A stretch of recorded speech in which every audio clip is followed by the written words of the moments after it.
Om Namo Bhagavate Vasudevaya. Om Namo Bhagavate Vasudevaya. Om Namo Bhagavate Vasudevaya. Om Jnanatimidandasya Jnananjana Shalakaya Chakshurunmilitam Dena Tasmai Shri Gurave Namaha. We'll start this morning with 7th Canto, Chapter 4, text number 2.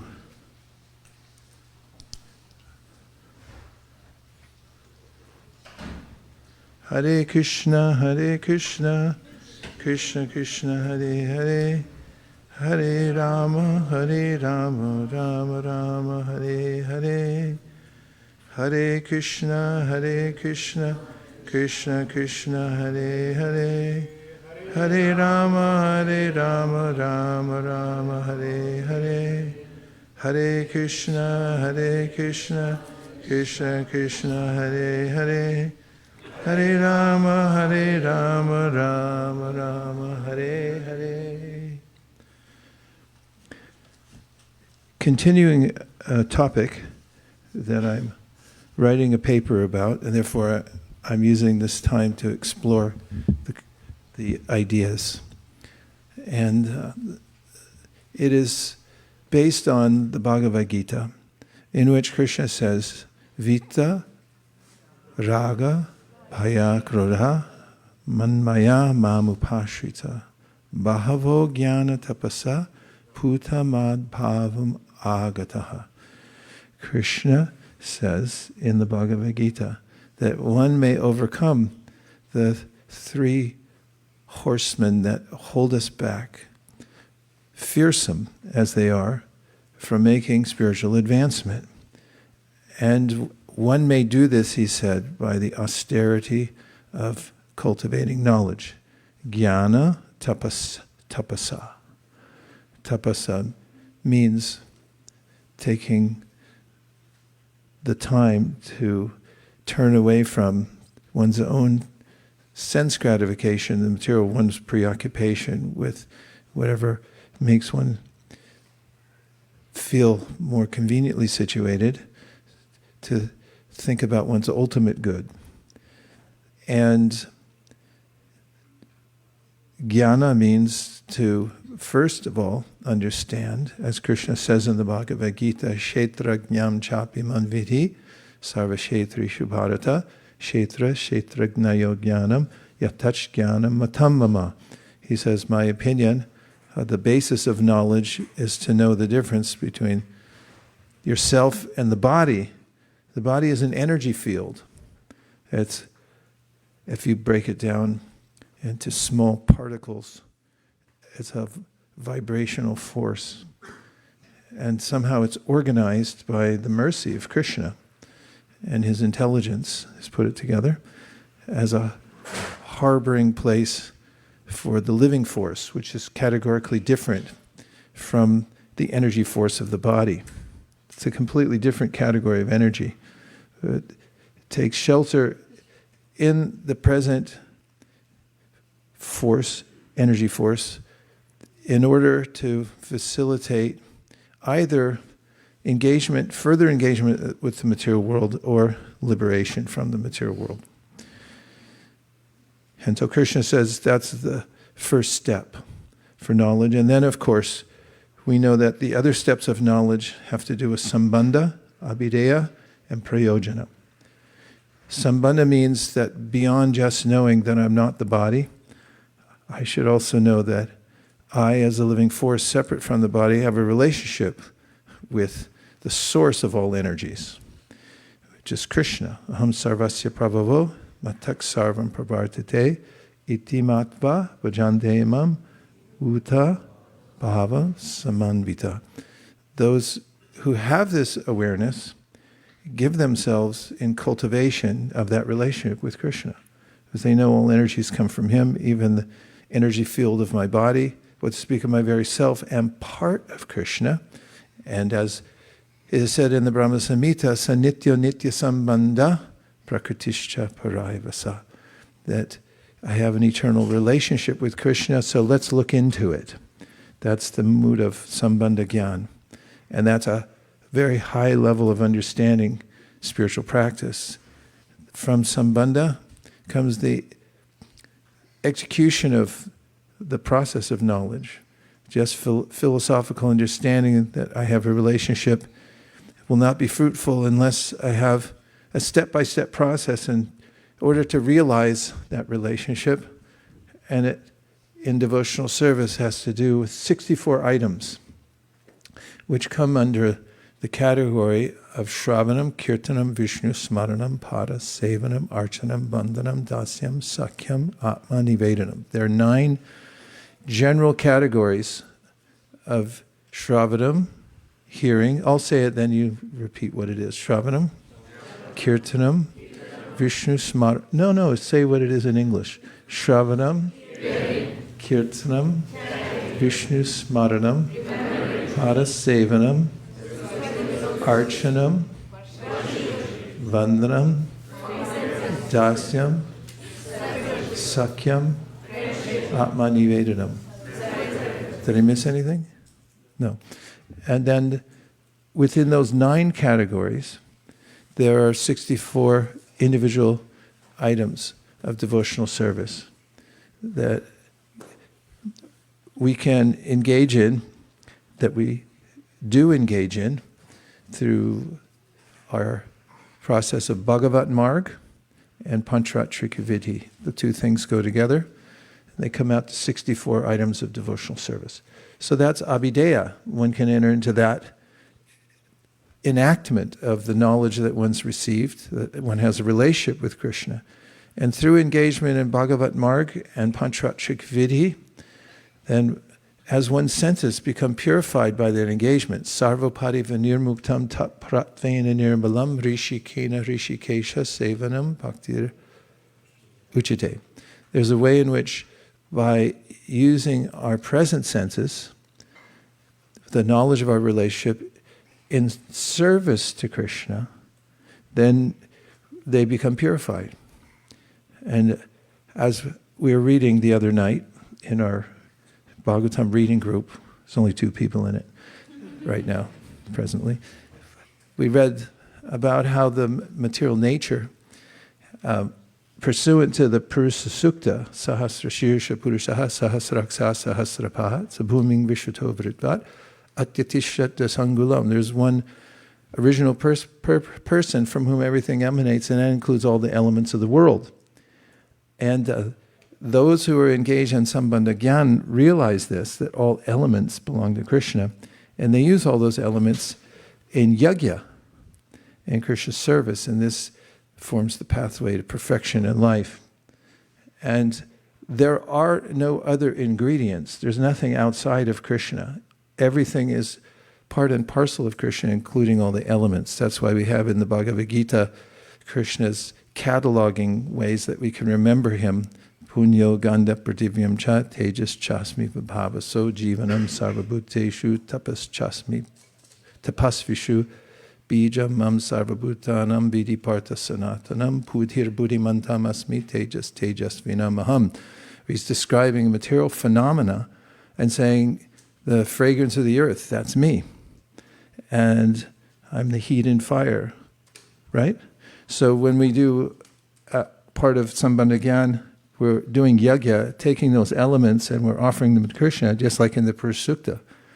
The original sages, they looked around for, as the Supersoul dictated to them from within to perform yajna, as Brahma, Krishna also dictated within his heart, do yajna.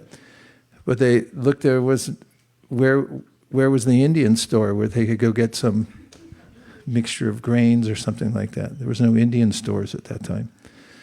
And therefore they extracted from the universal Purusha all the ingredients. And that's what the Purusa Sukta is about. It tells how from the different limbs of his body they took the elements by which they offered back to him.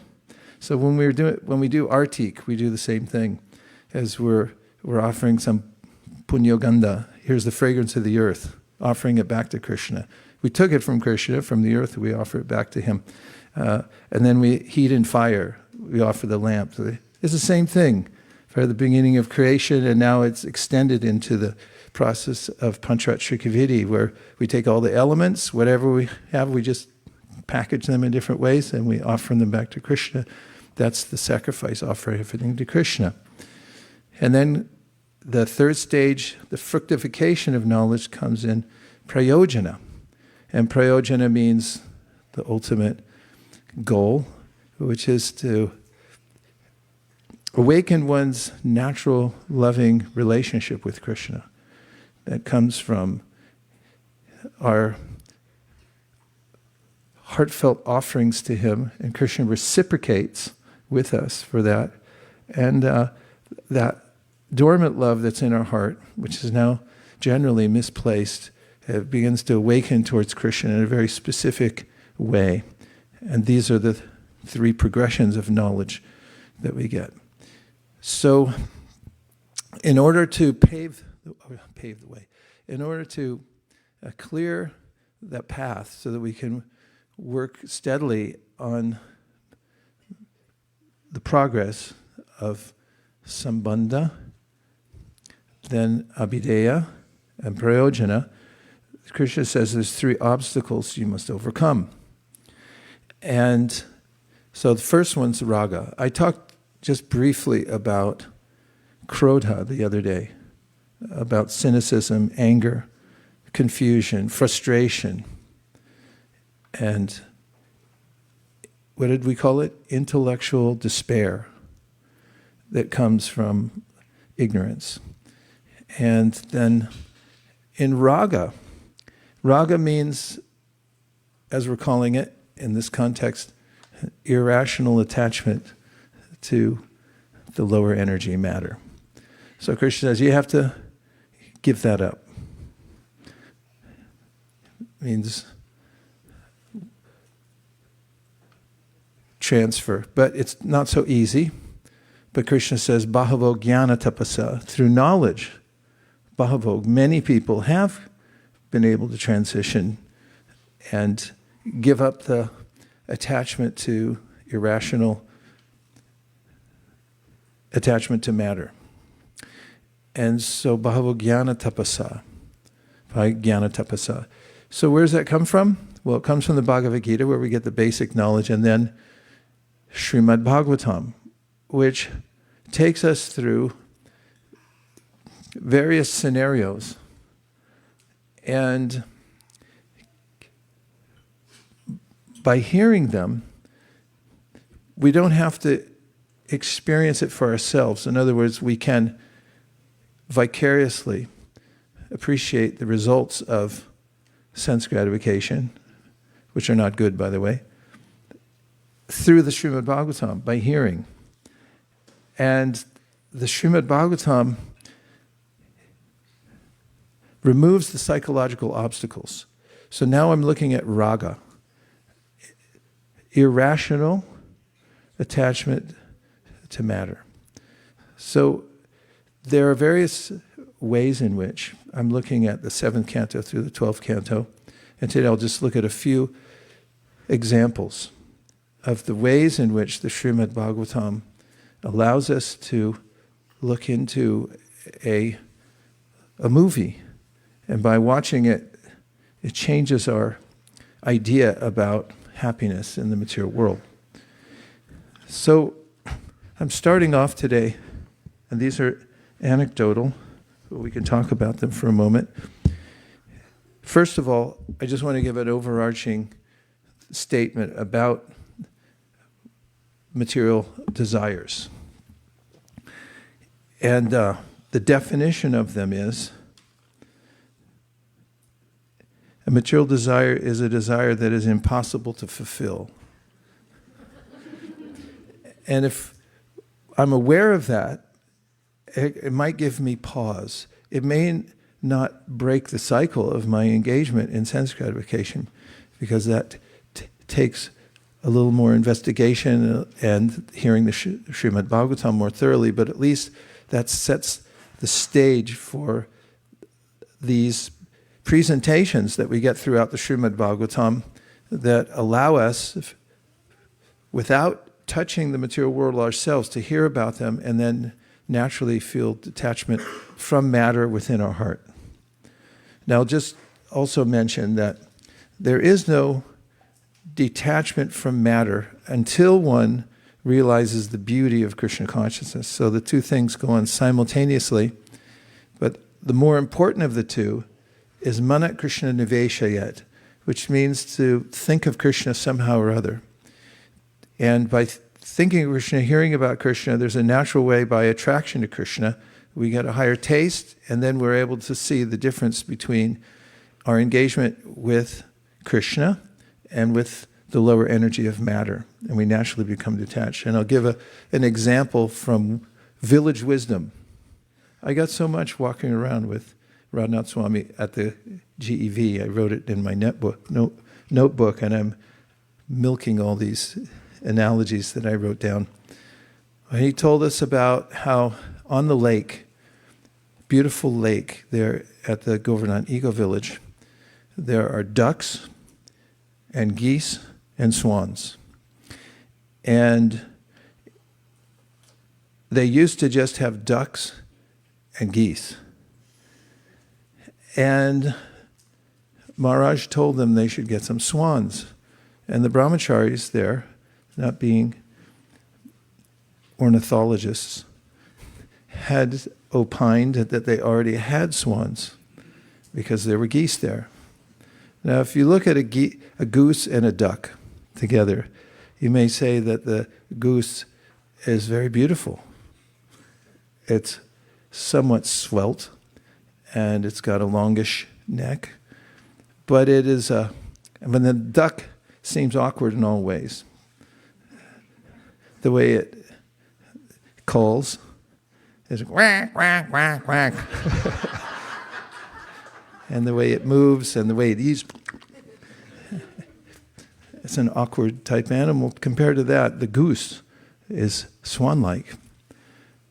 But Maharaj said, no, you don't know anything. Those are not swans. So they went out and found some swans and brought them. And as soon as they put them on the lake, what's more beautiful than a swan? When they swim, you can see the reflection. Even they can see it, and they're going, ooh. And as they move through, you wonder, is there anything more beautiful in creation than the swan? And as soon as the brahmacharis saw the swan next to the goose, they thought, oh, now we see what a swan is and what a goose is. And Krishna says in the Bhagavad Gita, Vishaya vinivartante nirahara siddhehina rasavarjam rasopyasva param dushva nivartate. Unless we experience aesthetic beauty that stuns us, then we don't see the difference. We just think, oh, it's a goose, it's so nice. And therefore, most importantly is hearing about Krishna, hearing about the aesthetic of the spiritual world, and becoming enamored of it, getting acclimatized to the beauty of the spiritual world, and then pining for it, preferring it to everything else. And then naturally we're not interested in other things.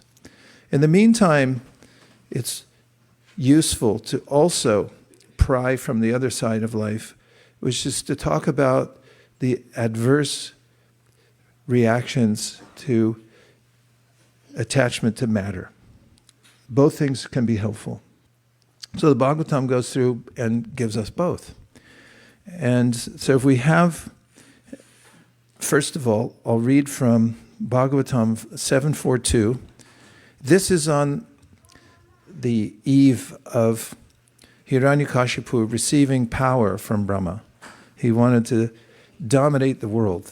Now he's an iconic figure. He's emblematic of every person who wants to enjoy the material world is Hiranyakashipu. In fact, his name, Hiranya, means gold. Kashipu means soft bed. Grant me a boon that'll never drop dead. Never drop dead? That's what I said. It's from a kid's play. And so he was asking for this. And here we have, Lord Brahma said, O Hiranyakashipu, these benedictions for which you have asked are difficult to obtain for most men. Nonetheless, O my son, I shall grant you them, although they are generally not available. And Prabhupada writes, material benedictions are not always exactly worthy of being called benedictions. If one possesses more and more, a benediction itself may become a curse. For just as achieving material opulence in this material world requires great strength and endeavor, maintaining it also requires great endeavor. Lord Brahma informed Hiranyakashipu that although he was ready to offer him whatever he had asked, the result of the benedictions would be very difficult for Hiranyakashipu to maintain. Nonetheless, since Brahma had promised, he wanted to grant all the benedictions asked. The word durlabhan indicates that one should not take benedictions one cannot enjoy peacefully. And spoiler alert, we cannot enjoy material benedictions, any of them, peacefully. They become a great burden to us.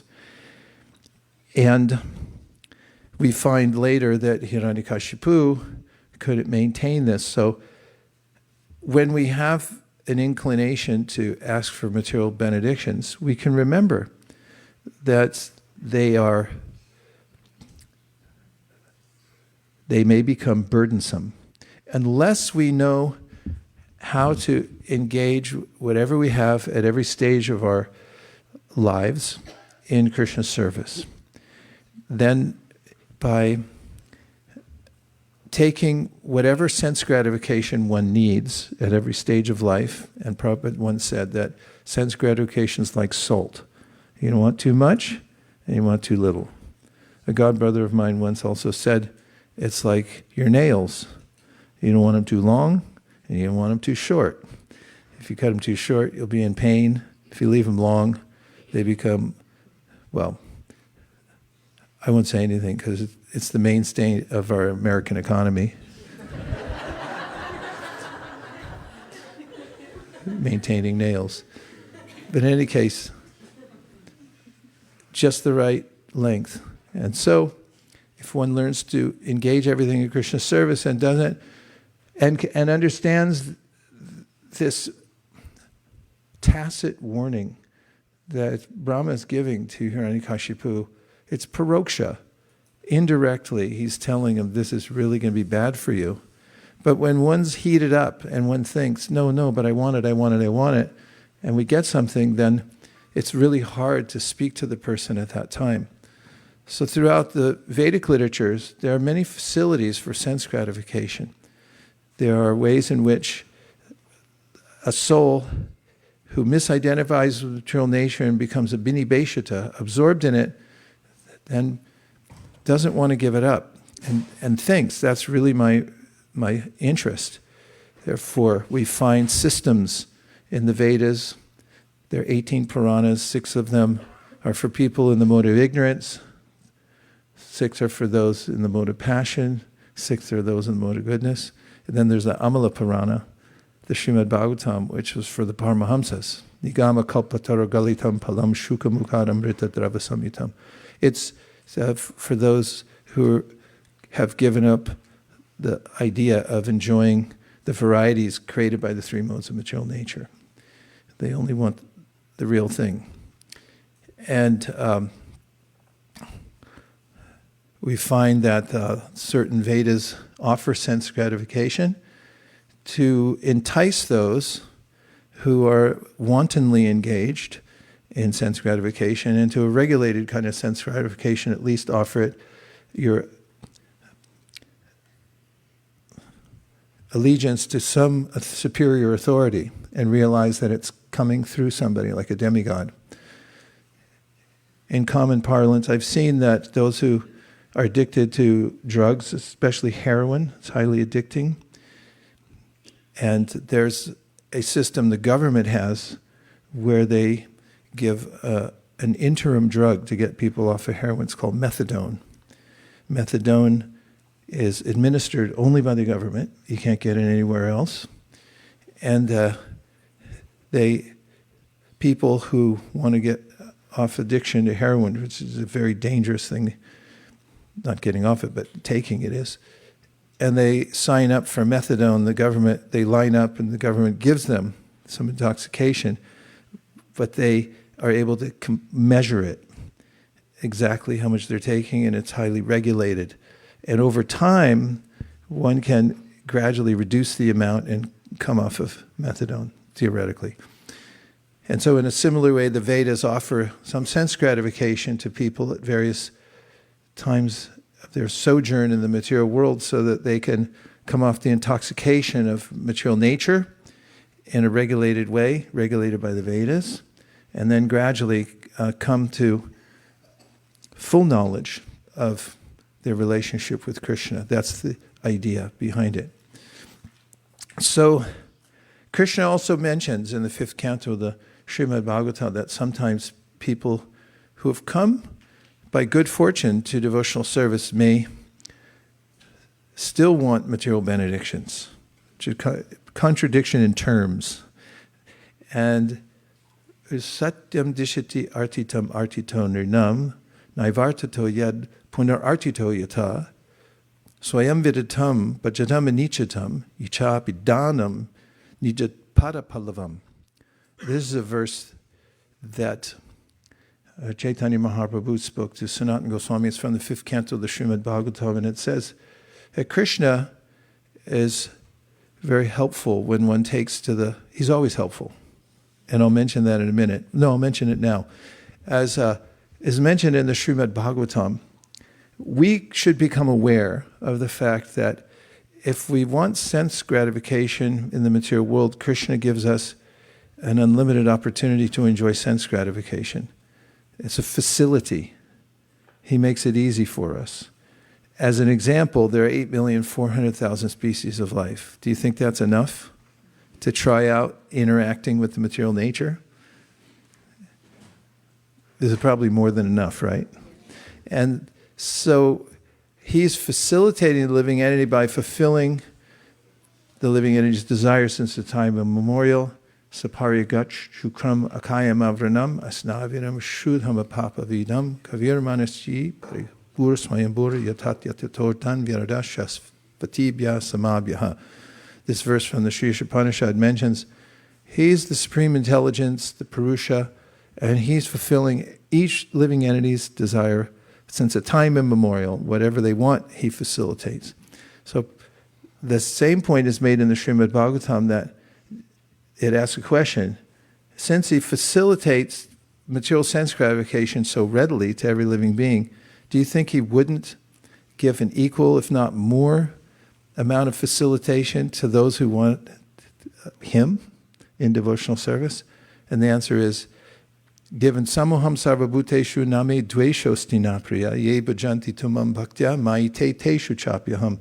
Bhagavad Gita, Krishna answers the question. He says, if you just want sense gratification, I'll give it to you proportionately to what you desire and you deserve, and you'll get that desire fulfilled. You may not like it, but you're going to get it. But if you change your mind by the association of devotees that you want to take to devotional service, ye bhajanti tumam bhaktya, then he says, then I'm going to really give you all facility. We also know from the same section of the Bhagavatam, Bhagavad Gita, where Krishna says, Ananyas chintayantumam ye jana paripasate teṣām nityabdhyuktanam yogakshema mahamyaham. I'll personally take care of your needs externally and internally, teṣām satata yuktanam, etc. There's a way in which he gives full intelligence, full facility to those who want to advance. But keep in mind that he's already facilitating material life, whatever we want. So why wouldn't he give full facility for spiritual life? So that's an important concept to keep in one's mind, that Krishna will facilitate us fully in that way. So we then move to 7.4.25, which is already marked. Thank you, Shastra Sarprada. And here we have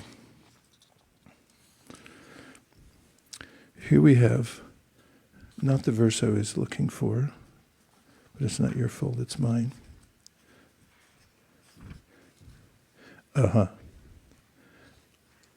Here, 7:42.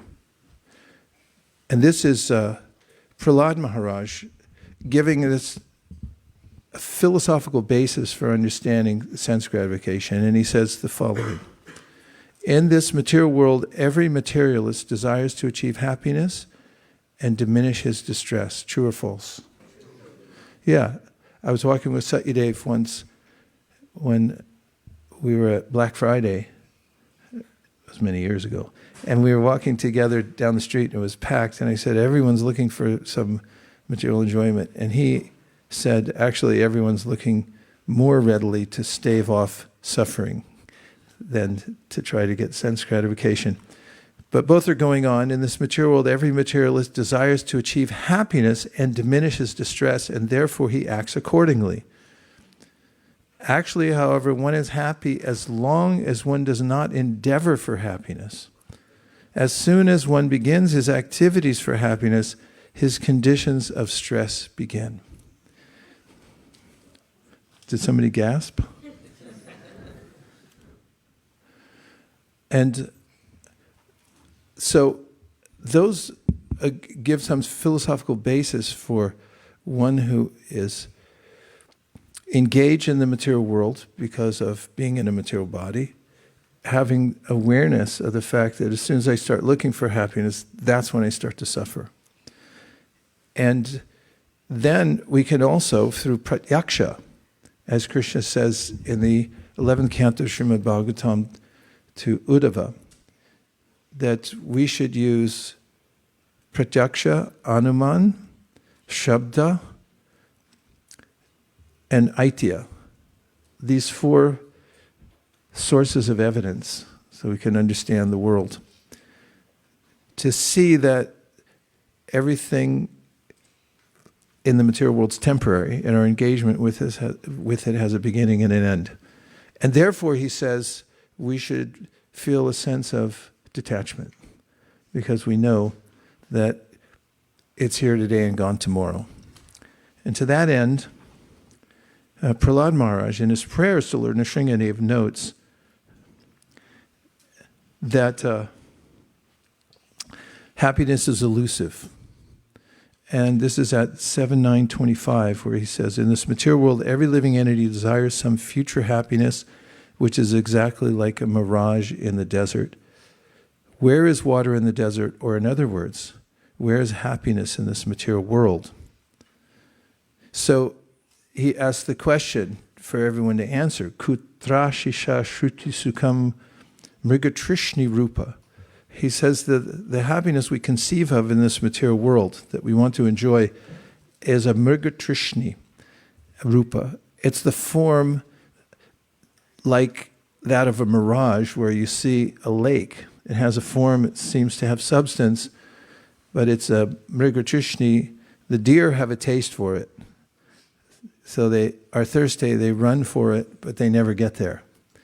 So he's saying that, where is it? Kutra, Ashisha, where's the benediction you're seeking in the material world? It never comes, and if you get a benediction, it's actually not maintainable. So Prahlad saying elsewhere in his prayers, I already seen it with my father. He had everything, he got the benediction he wanted, but within a second, he lost everything. So why endeavor for that? Why make it so much the ultimate goal of your life? And another admonition given by Krishna is in the Bhagavad Gita at 130, if you can put that up. First chapter, 30th verse. And if you haven't heard this lecture, Prabhupada's lecture on this verse, I highly recommend it. I listen to it regularly. That's not 30. Oh, yes, it is. Na cha shaknom yavastatum brahmativa cha me manaha nimitani cha pashyami viparitani keshava. And here are the words nimitani cha pashyami viparitani are very important. Because here it says, what you think of in your mind to look at the translation. I'm now unable to stand here any longer. Arjuna is speaking. I'm forgetting myself and my mind is reeling. I see only causes of misfortune, O Krishna, killer of the Keshi demon. So, nimitani cha pashyami viparitani means that I wanted something for myself and I had a vision of what it was going to be, and now I'm getting the exact opposite. Nimitani means the opposite of what I thought. Viparitani means the opposite of what I thought I was going to get. So this is the fake out of material life that I conceive I want something, but then as soon as I get it, it's, wait a minute, I didn't want that. It's like, too late, you asked for it, there it is. There you have it. So how does the Bhāgavatam give us, in ways that we can identify with, scenarios that help us to become detached from the material world? Vikalpat savirajate. That's the verse we mentioned earlier about Shruti pratyaksham aitiyam anamanam chatushtayam. There's 4 ways to observe the world so that you can see that it's temporary, and therefore said vikalpat savirajate. Virajate means you should become a little detached and not so heated up and engaged in sense gratification, because you see, I'm going to get the opposite result.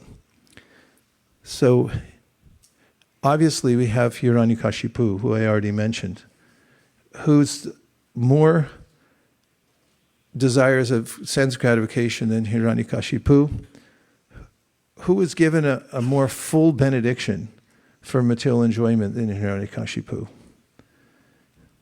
You can't think of anybody because he covered everything you possibly can. His contract with Brahma was seemingly foolproof, and it covered everything that he could think of.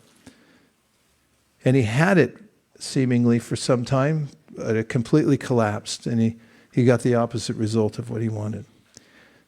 And in another scenario, in other scenarios that are representative of major desires that one may have for enjoying the world, we have Chitraketu.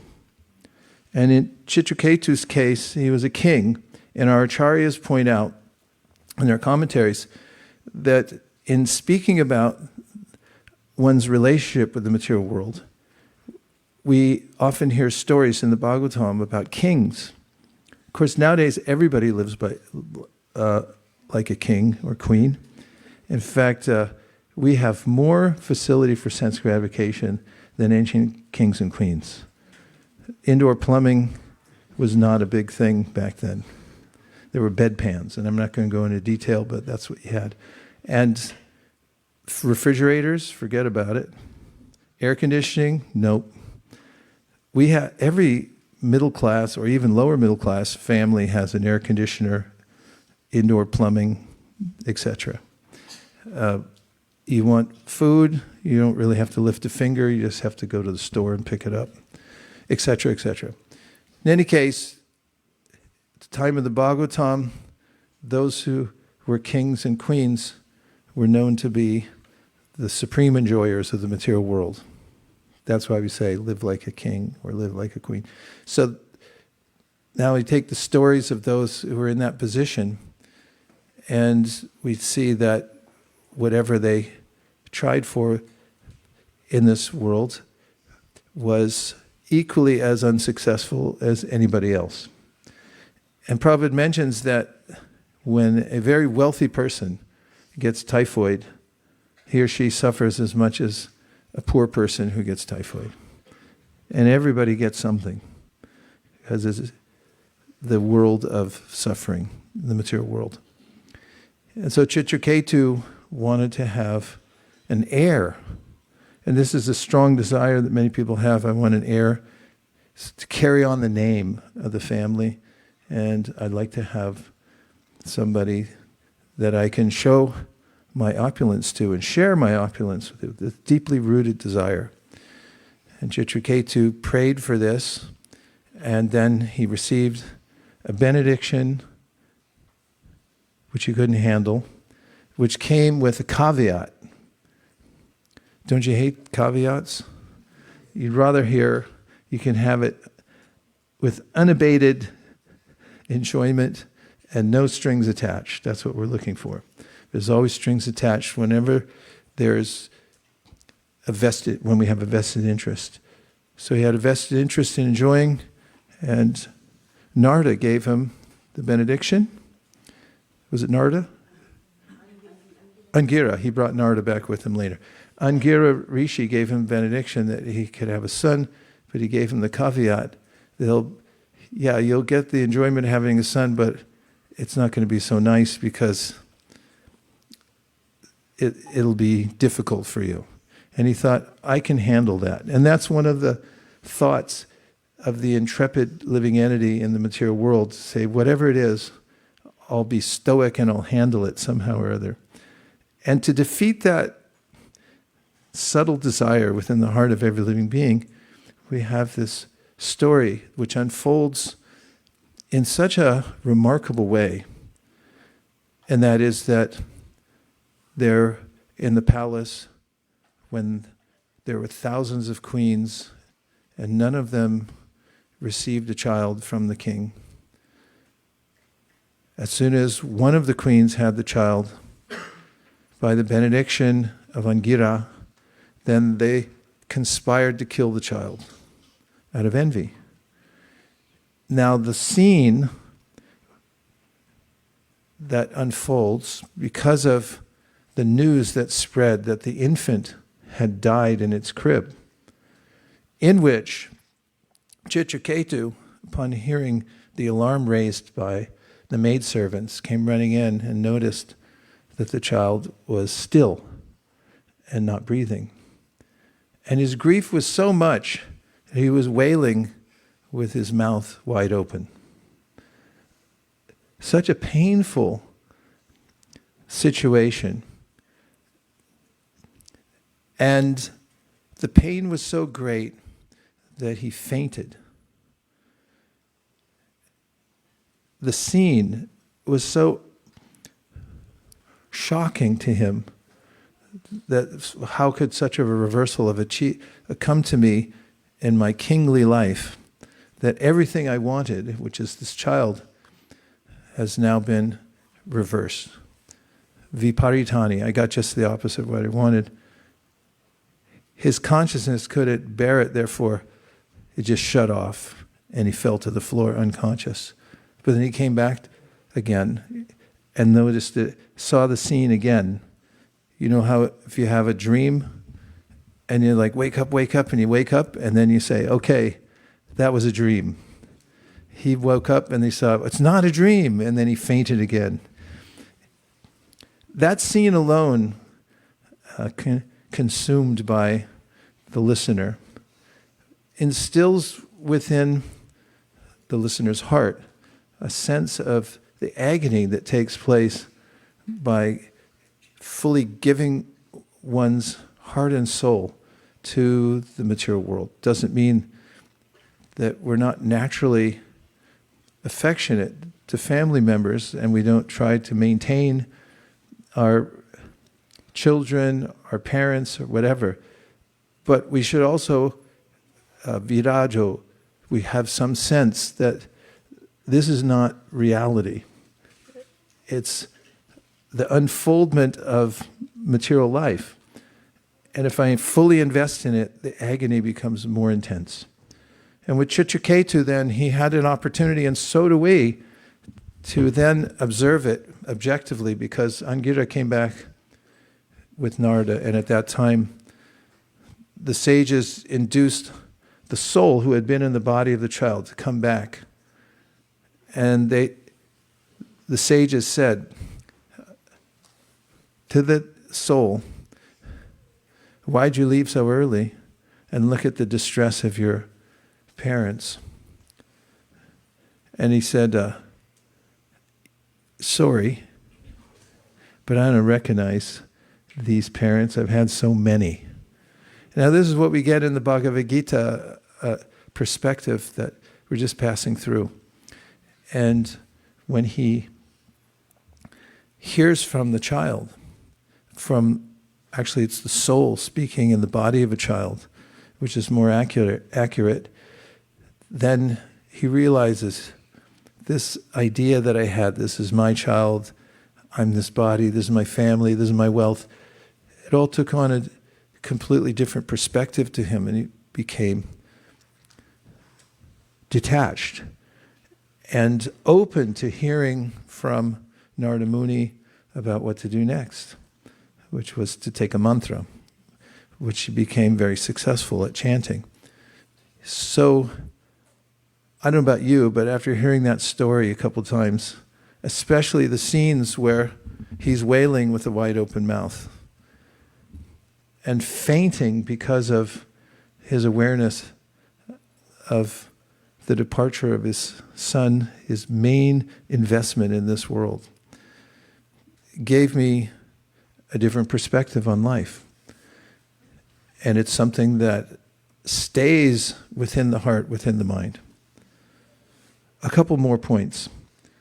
Gajendra is iconic in another way, in that I may have a situation in this world, everyone does, where I feel comfortable. And Gajendra, although he is an elephant, received that body because of previous life's curse, is notably content. Because when you're an elephant, when you walk on the forest path, the underbrush crackles. Now, everyone wants that. That's why a lot of people wear boots. If you notice, when people who wear boots, they walk down the sidewalk, they clack them really loud, like clickety-clack, clickety-clack. And it's a mood that Hiranyaksha and Hiranyakashipu both had. They were walking around and they were stout and strong. They were empowered by the material energy to be very powerful, and they thought, here we come. People want that. They want to walk in the room and have everyone go like, ooh, stand down, here they come. And that was the mood of Gajendra.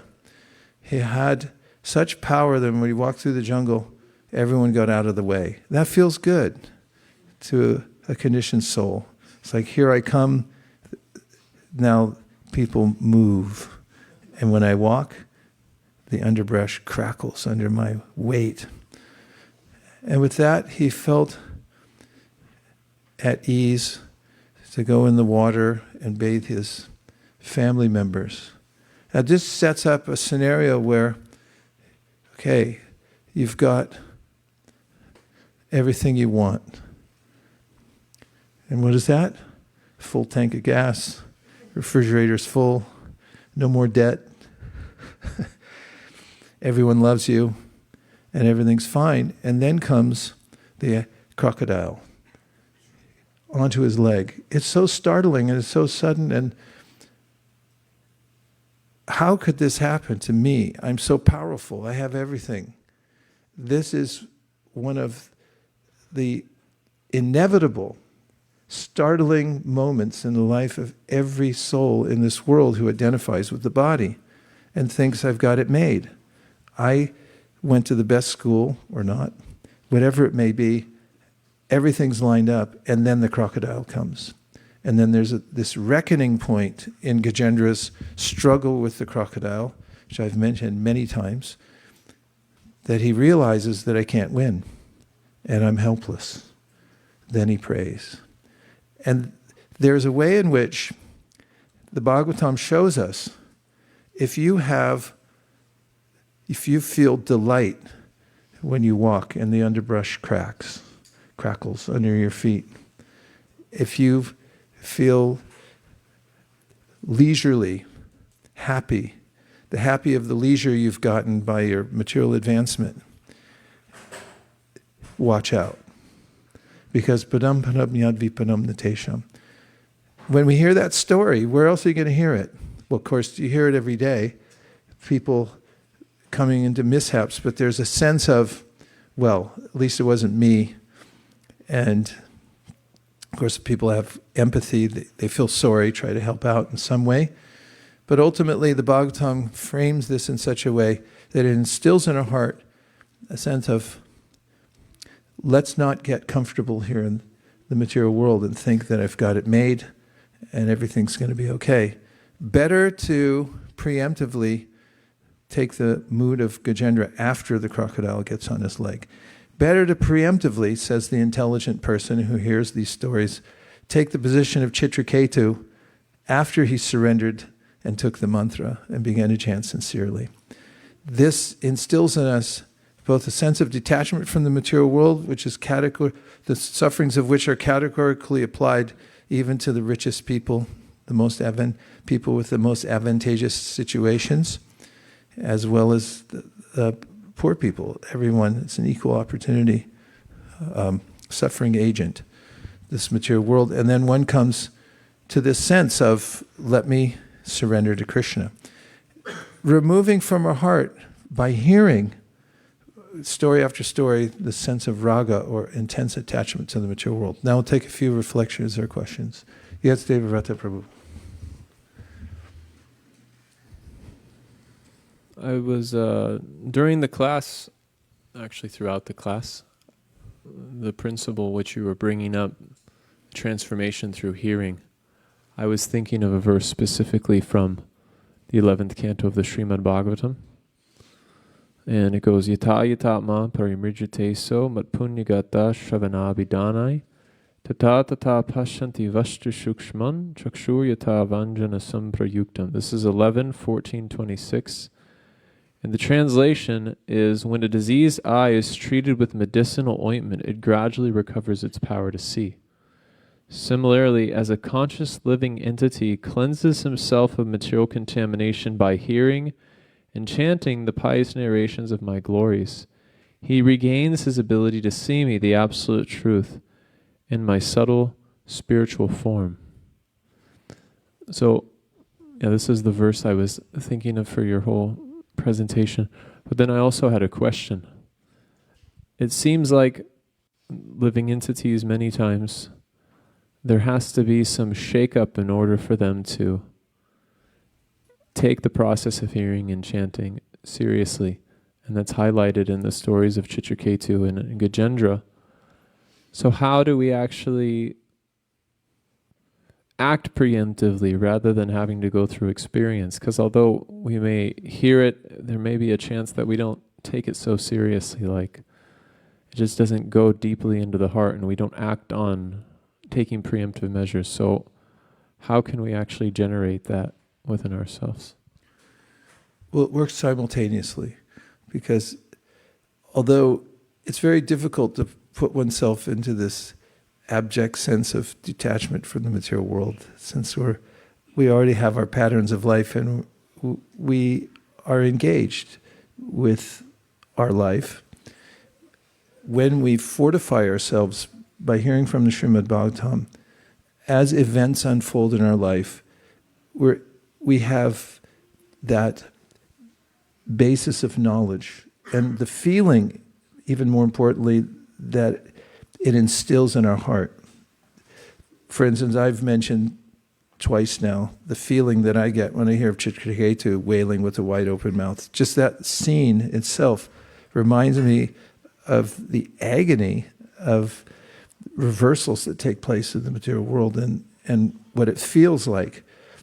And when we already have that, then when the inevitable reversals do come, then we have that shelter and it reconfirms.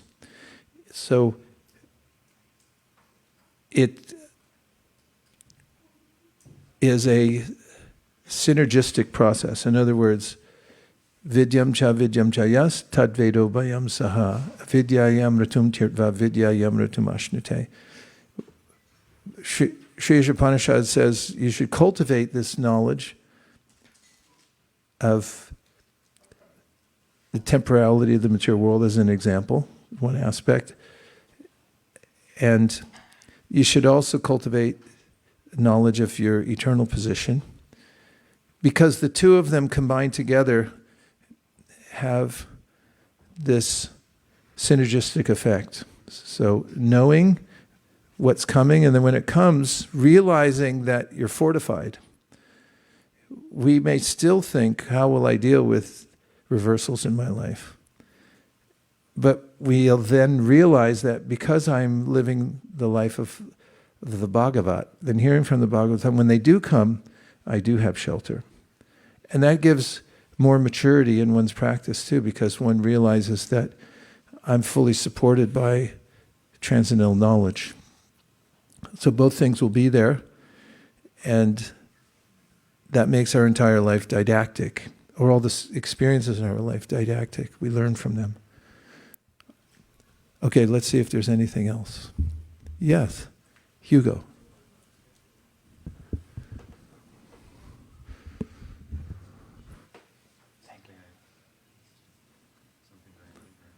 You have to pray. No, pray. Please let the microphone come on. See? Something I think of is that throughout society, throughout people's lives, it seems that people generally just kind of get that the world is suffering. I think like in Western culture, we have the story of Hansel and Gretel. They got trapped by the witch with the candy house. They didn't have any chains or they weren't trapped there, but they just couldn't get enough sweets. They just kept eating and eating and getting fatter, and they couldn't leave. I think of the story of the genie and the lamp, right? The 3 wishes, and someone always messes themselves up on the 3rd wish, and it destroys their lives, and that's the story we find in the Middle East. I think of Adam and Eve in the Garden of Eden with God, and then it's just not enough.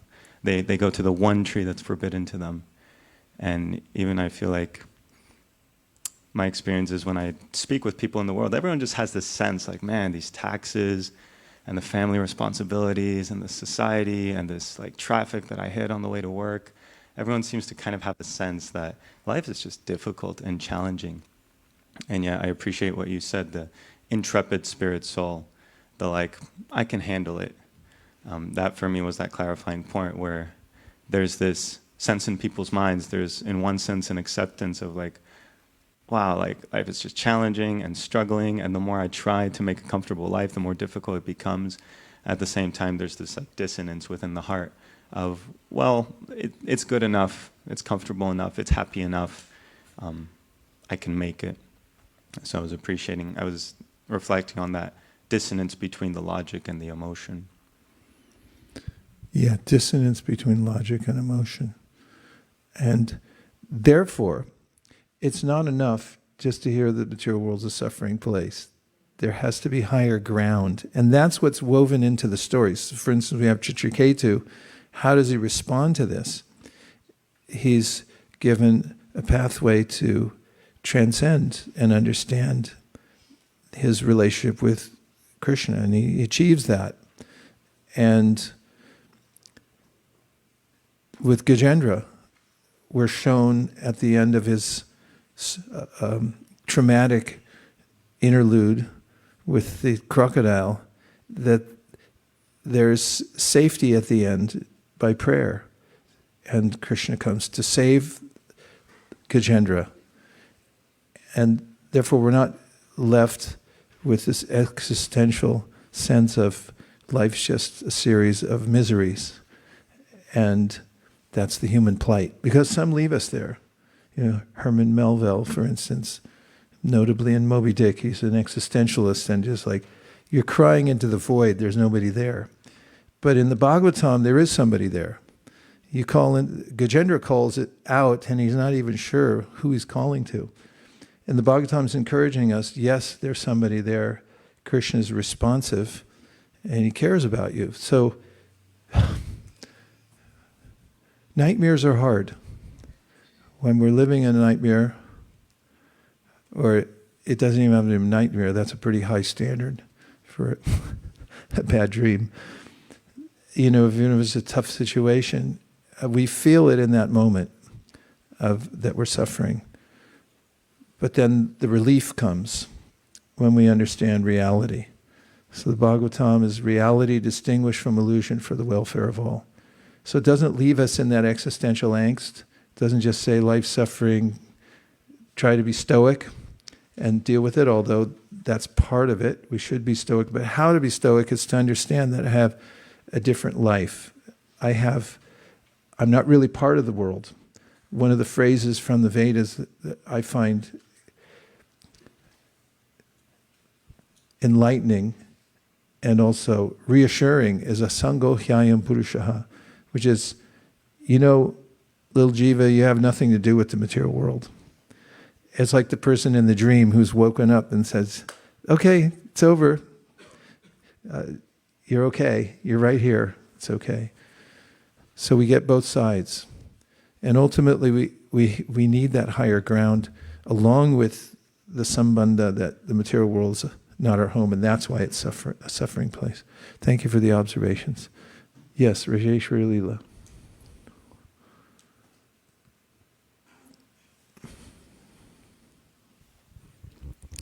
I was reminded of the verse 210:1. Shri Shuka Uvacha, Atra Sargo Visargascha, Sthanam Poshanam Uteha, Manvantara Ishanukatha, Nirodho Muktir Ashraya. So, Shukadeva Goswami is summarizing how Srimad Bhāgavatam shows us different topics, gives us different topics, like creation of the universe, subcreation, planetary systems, protection by the Lord, creative impetus, the change of manos, the signs of God, returning home, back to Godhead, liberation, and Sarvam Bonam. And the reason I was thinking of this verse is because the signs of God, that aspect of the Srimad Bhāgavatam, when we are struggling in this world, we tend to ask questions, why? And when we are facing conflicts, we try to understand people around us. How can I avoid conflict with the people? And then there is a whole science of understanding personalities. And here, this is a science of God, who is a supreme personality. And Bhagavad Gita says, if once we know the Creator, we understand who He is, then there is nothing more to be known. Because when we understand how Krishna thinks, how He works through this whole creation, and how the different stories through the Bhagavatam, they weave us into what is His consciousness, and how different devotees, respond to that, how they grow through their journeys. It gradually brings us to that stage of understanding what is Krishna's plan, and why did He do what He did, and why and how He is going to think and how He is going to act. So there's this faith that becomes deeper and deeper through the process of understanding how the Lord thinks through these stories. And then there is a sense of complete happiness for the soul, because there is a reconnection, the yoga, connecting back to our source of happiness. The whole suffering saga starts when we disconnect ourselves with the source, and Srimad Bhāgavatam reconnects us. So it's a supreme yoga. That was a really good summary. Thank you. Yes, Shraddha. Hare Krishna, Guru Maharaj. Thank you so much for the wonderful class and the exciting topic. I was just thinking that you mentioned the 4 ways in which we can gain the knowledge. And I was tying that to the life of Chitraketu and the story of Chitraketu, as to how he starts with the Aitiya, which is the tradition. It was that a king should have a son, so he went that route. And then, of course, Angira tells him that the son is going to bring him both happiness and unhappiness, but he says, I can handle it. But then he has Praman. He sees that, Prataksha. He sees the son dying and he feels that. And then when that happens, Angira brings in Narad as the Shabda, as the authority. And of course, and then the child comes back to life and starts speaking that way. That's when he infers and says, okay, I have Anuman that there's no good in this, what I'm trying to pursue. So it was so interesting to watch how in one story he goes through all the 4 stages there. Yeah, it's an important observation also, that coming to maturity in a relationship with the material world and with Krishna requires all of these elements. That's why Krishna says, Shruti Pratyakshamaitiyam, Anamanam, Chatushtayam. These 4 things you should utilize fully to understand, what is it? Let's say, Pramanesh. You should take this Praman, all these 4 forms of evidence. Prame, Vanastana, avanastara means that you should understand that this world's not stable. It's not a stable place. Vikalpat savirajite, and therefore you should maintain this awareness of the material world. Now, I just point out that it doesn't, having this knowledge and an awareness of the temporality of the material world and the suffering that comes from material enjoyment and so forth, does it make us antisocial, nor does it make us prickly or uncaring, unloving. In fact, Krishna says the opposite in the Bhagavad Gita. He says in the 6th chapter of the Gita that the most elevated yogi is the one who has an awareness of what everyone's going through, because he or she has been through it and processed it properly, and therefore they have more empathy than anyone. Partly because they have the wherewithal to help others, and also because they understand what is the existential suffering of the soul in the material world. They understand it best. And so my point is, this is not, the Bhāgavatam is well integrated and brings us to a mature stage of understanding, not a partial stage of understanding. We know both the suffering of the material world and the reason that we're suffering, the psychological conditions, but we also know how to engage in such a way that we feel fully satisfied. Both aspects are there. And then in our relationships in this world, because what I'm getting to is when people have an incomplete realization, they may be dysfunctional in the world and not be able to interact with others in a compassionate way because they become overwrought by the idea of the suffering of the material world. For instance, they may say, well, these relationships are the cause of my suffering, therefore I won't care for you. But that is like somebody who's the ward of somebody else. Well, you're misapplied. One may say, well, it's temporary anyway, and you're the cause of my suffering, therefore one may not show full love or affection. But one who has realization of the soul's plight in the material world, the ultimate goal of life, is more mature in interacting with all kinds of people, more empathetic, as Krishna says in the Bhagavad Gita, and able to understand what everyone's going through, and therefore has more compassion. Just repeating what I said. So the case I'm making is that this knowledge is not meant to be, it shouldn't be misapplied, and nor should it make one neurotic and uncaring. That's not what this kind of detachment does in relationship to Krishna consciousness. It should make one more caring and more able to administer the kind of advice and love and care for everyone who's within one's purview that is actually helpful and not superficial. Okay, yes, Prabhu.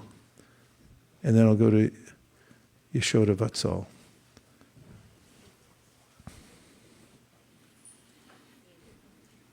Hare Krishna Maharaj, thank you for a very nice class. I was thinking of, because we were talking about knowledge, and then how knowledge helps us to detach ourselves. But but I was thinking on more practical level that when something tragic happens in your life, then it so happens that when you try to give more knowledge, it actually has a reverse effect. And I think it's just after some time has passed, then this knowledge goes into your head, and then you realize, okay, this knowledge makes sense. So how do you deal with that? Because in many cases, we have also seen actually, for example, in Mahabharata, when all these characters they are they relate in a very human at a very human level, and sometimes it so happens that it's more human feelings that come up, but at the same time this knowledge you have to have a calm head to get this knowledge in. So how do we deal with this? The best doctors have a good bedside manner. And it's proven empirically that when a doctor is compassionate, caring, loving to the patient, good bedside manner, that the patient heals more quickly. So doctors who are worth their salt should know that when people come into a hospital, for instance, their blood pressure is going to go up. They take their blood pressure and it goes, like, oh, that's a little high. It's like, of course it's high because you're in the hospital. Who wants to be here? And those who are administering medicine, if they have an idea that, well, let's just say the doctor's already been through something, him or herself, and knows what it's like to be strapped to a bed in the hospital, and then compassionately deals with the patient feels open, and the guards come down. If it's all just about, like, here, take this, then sometimes there's an adverse effect and one feels demoralized by the impersonal approach. So in being compassionate, atmau pamyena sarvatra samam pashiti orjuna sukham va yarivadukam sayogi paramo mataha. Krishna says the best way to administer is to be atmau pamyena, compassionate, realize what people are going through, empathize, Krishna says, with them. Atmau pamyena says, say, I've been through this, I know how much it hurts, so be very loving in the way that you administer the information. In fact, it's more about being present there with somebody, and when they're in need, people need philosophy at that time, because those who are in some situation where they're faced with death, as an example, they need some bedside manner, and they also need some advice that you're not your body. It's very helpful. Just like if you bought a new Tesla and you're very nervous about it, and then the worst of your fears came to pass because when you came out of the Whole Foods, somebody had bashed in the back end of it and they drove off. And then you come home all morose, and then your friend says, well, it's just a car. At least you weren't in it, and the kids weren't there, so everyone's okay. That's philosophical. And we need something like that, along with the compassionate administering of that advice. As what are you going to say? Nothing? Or make up some platitude? And Prabhupada was, when, for instance, Jayananda Prabhu left the world, everyone wanted to know what happened, what's happening. And Prabhupada his first reaction was very straightforward, that if he was thinking of Krishna, then he'll go back to Godhead. If he wasn't, then he'll come back into a devotee family and he'll continue from there, straightforwardly Bhagavad Gita. When my grandmother died, I went to the church and the priest said, well, she's in a better place right now. And I was thinking, what's the pramanam on that one? It was not satisfying because, well, I was thinking, how do you know? You didn't know my grandmother. And why are you just saying it? So, I mean, all glories to you, Grandma, but where's the science behind it? So there has to be some pramanam from Shruti Pratyaksham Aitiyam, etc., in order to understand it clearly. We'll go to the last one, which was Yashoda Vatsal Prabhu, who's online. Hare Krishna, Guru Maharaj. Thank you so much. My, enjoyment propensity of the jiva is actually the real cause of his suffering. That was my learning today. Thank you again for reminding me of the same. And I was also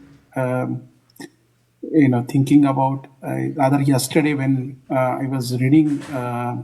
We are reading Bhagavad Gita all translations based on your last week's reading. We and my whole family got very much encouraged to read all the verses of Bhagavad Gita, all the translations of Bhagavad Gita first.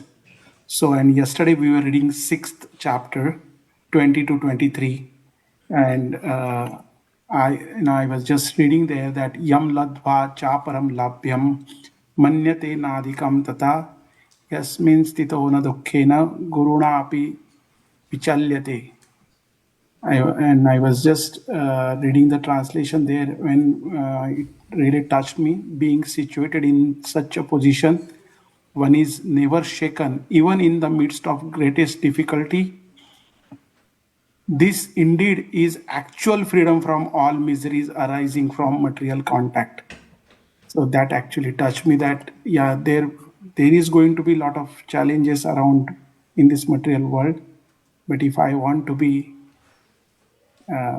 really happy and not the materially happy, I have to be in that cautiousness. And you already took the 6th chapter reference. Thanks for giving me that. Thank you. Thank you for such a wise contribution to the conversation. And thanks everybody for attending this morning. And may we, dear Srila Prabhupada, if you so desire, may we imbibe the teachings of the Srimad Bhāgavatam in such a way that we very naturally become attracted to Krishna and aware of our non-relationship with the material world, so that we may heed the advice of Yashoda Vatsal Prabhu, which he gave from the 6th chapter of the Bhagavad Gita, that we're not affected by the changes of the material world, because we're fully focused on our ultimate goal of life, which is to develop our relationship with Krishna. Thank you for considering our request. Om Tat Sat. Everyone agrees with this prayer, in whole or in part. Please say Hare Krishna. And now we have a special presentation from our Vaishnava youth, and there's a fine-looking young devotee over there. Look how nicely he's dressed and everything. So we'll rearrange the stage here, and then we'll welcome him to come up and give his talk. Thank you very much. Hare Krishna. Hare Krishna. Thank you, Maharaj, for a very wonderful class on meditations from the 7th canto. All Prahlad Maharaj's realizations are extremely deep. After completing the 6 cantos, we kind of just start to get a hang of a little bit of Krishna's glories. And then Prahlad Maharaj gives us such deep realizations that he has as a Paramahamsa, as a Mahabhagavat devotee at a very young age. So thank you for giving us deep insights into how Prahlad Maharaj gives us such deep wisdom. So today's presentation is by Atharva Singh, and he's just joined Kaishora class. And his topic is, do scriptures have multiple meanings?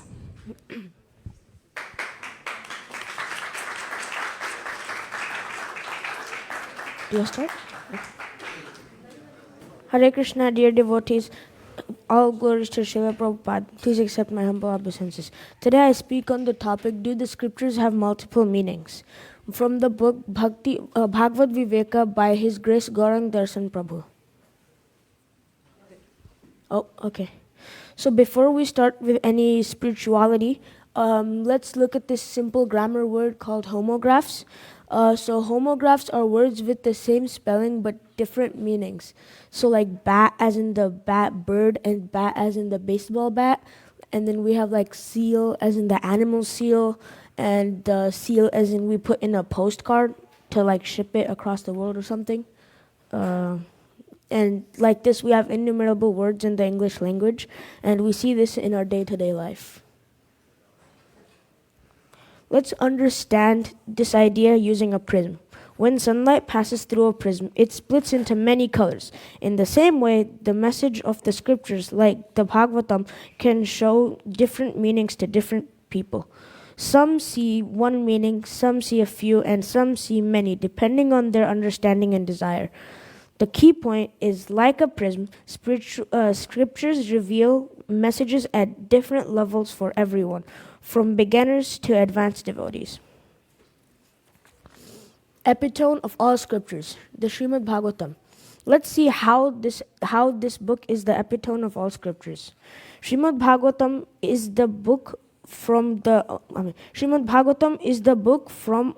book form of Krishna and is none different than from him. Krishna Tulya Bhāgavatam.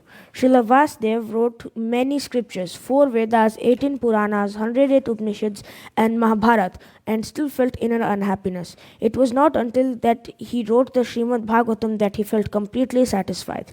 Srimad Bhāgavatam 1.1.3 says, the Bhāgavatam is the mature fruit of all Vedic knowledge. It was spoken by Sukadeva Goswami, making it even sweeter and enjoyable for everyone, even liberated souls.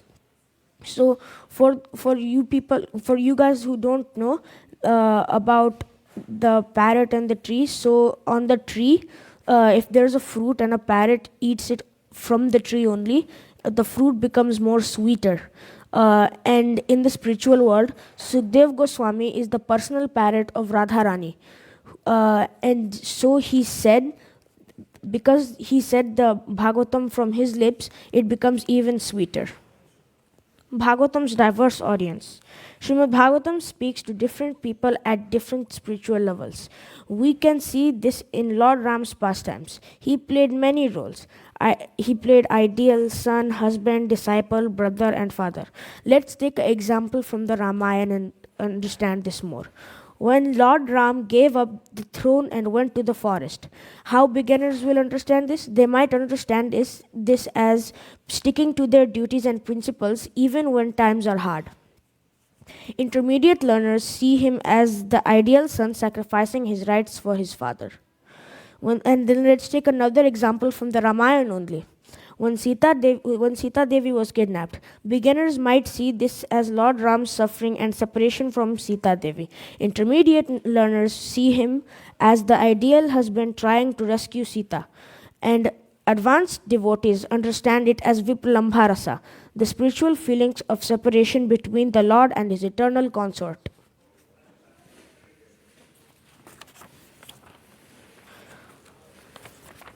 Remember, by studying the scriptures with the help of true teachers, we see that different commentaries can complement or even seem to contradict each other. Let's take one example. Vishwanath Chakravarti Thakur explained the first verse of Bhāgavatam in 5 wonderful ways. Another example. Lord Chaitanya Mahaprabhu explained the Atma Ram verse Bhāgavatam 1.7.10 in 61 different ways. Yes, you heard me right, 61 different ways. Bhāgavatam 10.14.29. Lord Balram says that only by the Lord's mercy we can understand him, not just by studying the Vedas for years. So we have to learn the Vedas and not speculate them. We have to try to understand them, not question them. The book that does multitasking. Srimad Bhāgavatam is as great as Lord Krishna, Krishna Tulya Bhāgavatam. Every verse and every symbol has many meanings. Chaitanya Chaitamritam Madhya 24.318. Prati shloke prati akshare nana artha prabhava. Which Srila Vishwanath Chakravarti Thakur compares the Bhāgavatam to a lamp, the sun, a sweet fruit, and Mohini Murti, showing its power to enlighten and nourish and attract us. Let's see how the Bhāgavatam is compared to a lamp. A lamp removes darkness in a room.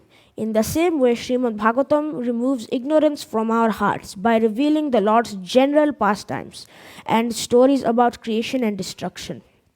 However, there's an important point. Just as a lamp can remove darkness in a room but cannot give the full brightness of the sun or daylight, the Bhagavatam gives different levels of light and understanding to different seekers. Next, let's see how the Bhagavatam is compared to the sun.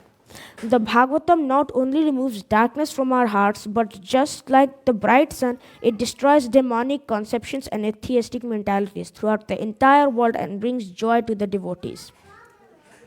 Next, let's see how the Bhagavatam is compared to a sweet fruit. It is a sweet, ripe fruit because it reveals the spiritual nectar of the Lord's Rupa, form, guna, qualities, lila, pastimes, his devotees, and the love and devotion, bhakti and prema between them. Just as I said, this fruit becomes more sweeter because Sukdev Goswami said it with his own lips since he's a parrot. Let's see how the Bhagavatam is compared to Mohini Murti. For those of you devotees who forgot the story of Mohini Murti, let's have a quick recap. When the demons and the demigods were churning the milk ocean to get the Amrita, the demons stole all the Amrita when they got it. Then Lord Vishnu saw this and incarnated as Mohini Murti. When Mohini Murti was so gorgeous that when she went in front of the demons gave up all their Amrita and gave it right to Mohini Murti. Then Mohini Murti took the Amrita and distributed it all the Amrita to all the demigods who deserved it because they were on the path of dharma and the demons were on the path of adharma. So just as Mohini Murti gave nectar based on qualification, Bhagavatam reveals its meanings according to the reader's sincerity and spiritual readiness. That's why we should be very spiritually ready, and we should also be sincere on reading the Bhagavatam so we can understand it in the advanced levels. Let's have a conclusion. So, a balanced approach. What we should do after looking at this presentation? We should seek multiple perspectives from authorized teachers. So authorized teachers should not be any like material teachers like in people in school. You should have a bona fide guru that should teach you authentic things. Study faithfully with guidance. So we should study the Bhagavatam and Bhagavad Gita and many more holy books with the guidance of a bona fide guru.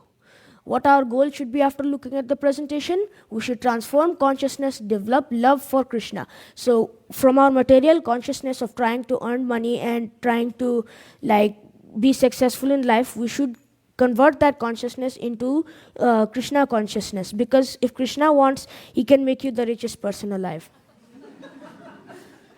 Okay, so a fun fact about the Bhagavatam. The Bhagavatam meets us wherever we are. So if you are at a beginner level, you can understand the Bhagavatam as a beginner. And as an intermediate, you can understand as an intermediate. And advanced or divine perspectives, you can understand the Bhagavatam in the topmost way. Thank you. Hare Krishna.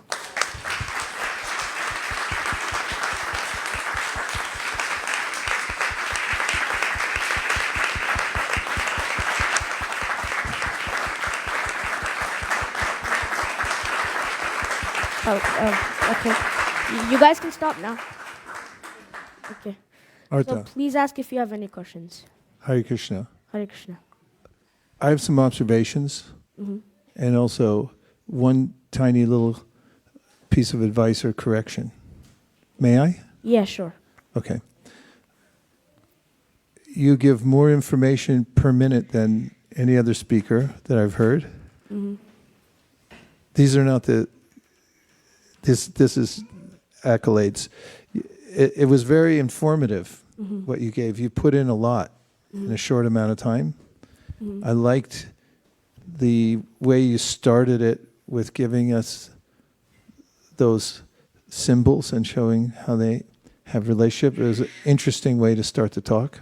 Yeah. I especially liked it when you went off script and you looked up and gave your own commentary. It was nice. You gave a lot of the information, but especially when you interacted personally and you had obvious engagement with the material and you told us in your own words. That was very powerful and nice combination. Yes, thank you very much. one little correction, there is no such thing as an epitome. It's epitome. Mm-hmm. It's just that not everyone, many people mispronounce it because of the way it looks. You know that word? No. It's epitome. If you put it up, I'll show you. Yeah. Oh, disconnected. If you back up to about the third slide.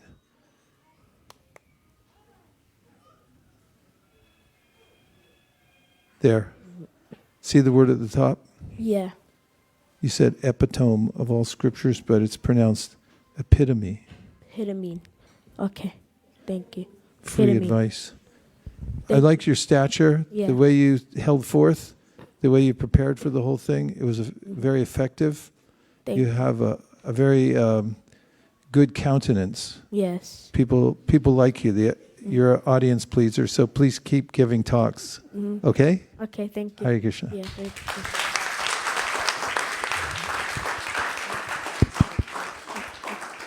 I have one question. Yes. Maharaj. Well done. Thank you. I believe you said we should strive to understand the scriptures, and then you said not question them. Mm-hmm. But if we have a question about something we read, is that okay? Can we ask a question? Yeah, it's okay, but you should ask your guru, not anyone. And then your guru will clarify it for you. Thank you. Yeah.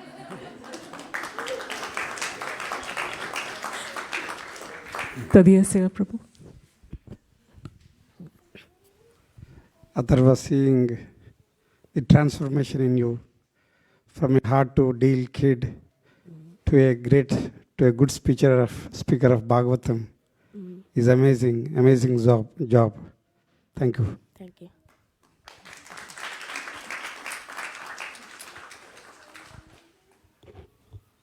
Hare Krishna. Does anyone else have any other comments, questions? No.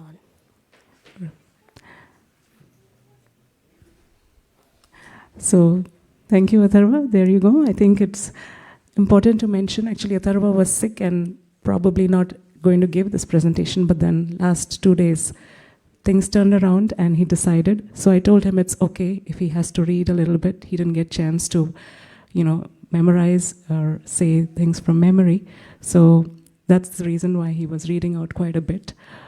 But I really appreciate the effort that you've put in, and also appreciate the effort that your parents put in. They're probably the family that lives the farthest from ISV. The love for Madan Mohan brings them from Mantika, which is 2 hours drive, one side. So they come every Sunday and bring Atharva for Sunday school. Yeah. It's a very commendable effort because it's not, you can't fake it. This is the drive, the love that they have for the deities, and the desire for Atharva to get good Krishna conscious education. So thank you so much to the parents for putting in all your effort. It takes a village to raise a child. So thank you so much for bringing him. And thank you to all for appreciating Atharva. As we know, he's a very energetic child, and we pray that Krishna empowers you to channel all your energy to spread his glories. Thank you.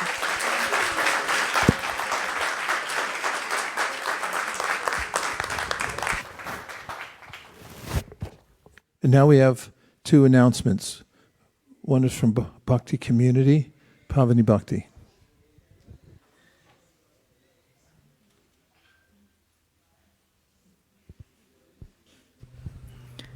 What a beautiful day today. I was so happy to see Balram Gopal and Devavrutta today, big milestone. And I was thinking there's so much potential on the streets when we give books.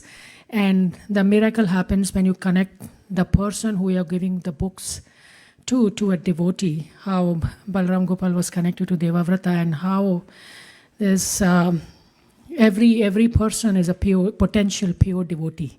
We have heard that, and I could see that in reality today, like how the growth can happen so fast when we connect the newcomers to a newcomer. So I would highly encourage you, when you give books or when you have anybody who you know would benefit from spiritual life and who you have the compassion for, please connect them to a devotee. And Bhakti community is a great beginning for anybody to start slow and make incremental progress. We had a program last night. Many people came, and there was one person who has been regularly coming. She might be 60 plus, and the program was finishing, and around 9 o'clock she decided that she has to leave now, and there were other people still talking around. And I said, yeah, okay, that's it, so good. She said, no, I have a dance class now, and it's arranged by the community, and it's a ball dance, and from 9 to 12 I'm going to do that, because the people who come to that dance class, I've been watching them for 10 years. They don't even age. They are so beautiful and they are so young. And I was very happy. Wow, this is amazing. I'm so impressed you're going to do this. She had appetite to go after the whole program to a dance class. And I was like, hey, haha, this is a great moment for us to start a Hare Krishna dance party in the night. People are willing to go to places. People have a lot of appetite.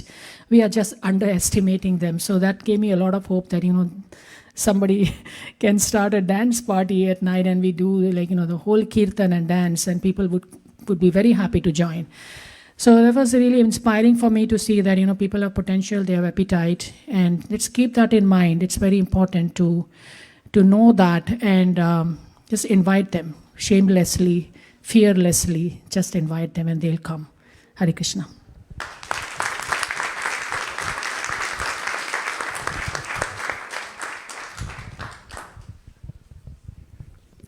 Hare Krishna. We are in the middle of our marathon, actually last leg, because our marathon ends in the first week of January, and we have at least 79,000 Bhagavad Gitas to distribute. And I must say we are still inching towards our goal. We have a long way to go.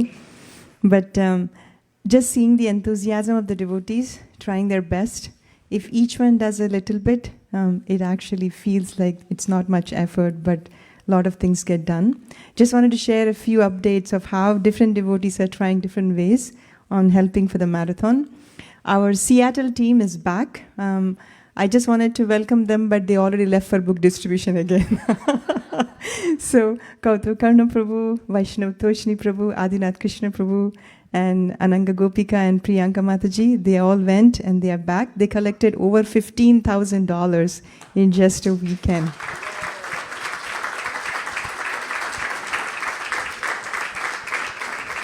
It's really amazing. It's really amazing how they just left. Some of them have families where they just went all the way, did traveling Sankirtan, unknown places, don't know if you'll get prasadam, but still they went. So brave.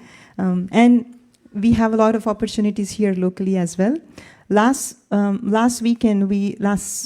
Saturday evening, we went to San Rafael. It's a place a little far away from here. And I must say that Haldarupa Prabhu never hesitates to drive. Even if it is 1.5 hours, 2 hours, he's ready with his car, loaded all the books. All we have to do is just get into the car. So there are devotees like that who are ready to drive. So if you want to jump into the car and go there, that's fine. And we met the sweetest of the people in San Rafael. That place is untouched. And usually when we go to places close by here, we have to call them, please come. In Market and Powell, we have to do whatever it takes to bring them to see us. There, people were actually coming to the table. What is this book? What are you doing?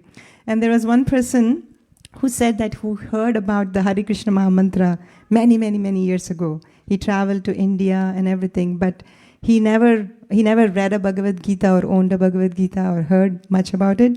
So when we showed him a Bhagavad Gita, he took the Bhagavad Gita and he just opened a page. And the page that he opened there was a Hare Krishna Mahamantra there, that page. And he said, I recognize this mantra, and I did not know that this mantra is mentioned in this Bhagavad Gita. And he took one Bhagavad Gita, and then he said, can I take another one? And he didn't have anything to carry. And then I said, how are you going to carry, because you're doing a lot of shopping? He said, I have an idea. He put one Bhagavad Gita in his one pocket, another big Bhagavad Gita in another pocket. So Bhagavad Gita fits in your pocket. If you wanted to, if somebody gives an excuse, I have no space, it fits in your pocket, so you can give them all to everybody. They can take and carry one too. And Haldarupa Prabhu had a very nice experience when they went to Santa Cruz. Santa Cruz, where they distributed a lot of Bhagavad Gitas. Prabhu, would you like to quickly come up and share your story? He usually goes out with Kunjari and Kumari together. Hare Krishna, dear devotee. We went on Black Friday while most of the committee member in San Francisco. We had few team went to the down Santa Cruz. So we had 2 tables set up each side of the street and 2 families for taking care of the tables and distributing the books. One thing I would say, that day we met less than 1% Indian origin there. So if you want to distribute books, to the far and wide, just go to Santa Cruz more often, right? And so while we were distributing both side table, I was switching the table from one side to other side and met one couple, they were just shopping around. We said hi, and they didn't look at it and just walk. And then after some time, again they came back. Again say hi, they didn't look at. And then third time on the other side of the street, other table. And then they just saw us, they just see the table and say, okay, here we are. So I see the principle of book distribution, the more we sow, more it sells. Right? Because both sides of the street, they're seeing us with the same way greeting and same way they're seeing the books.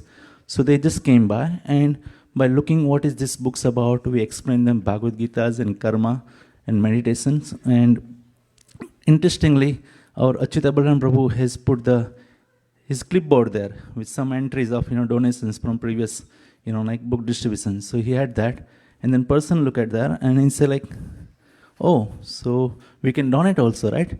And then husband just says that, oh yeah, just $50 you can give, right? Because there are some entries of $50. I say okay. So lady took out the purse and look at, there is no enough cash, and she's like, I have one $50 bill, wait a minute. And she kept that bill since many years in her wallet, and she said, this is very, very precious because I kept this, and it could be very antique also, right? Because it's many years she's holding with that, and she gave that $50, and they both left happily and took the books, with them.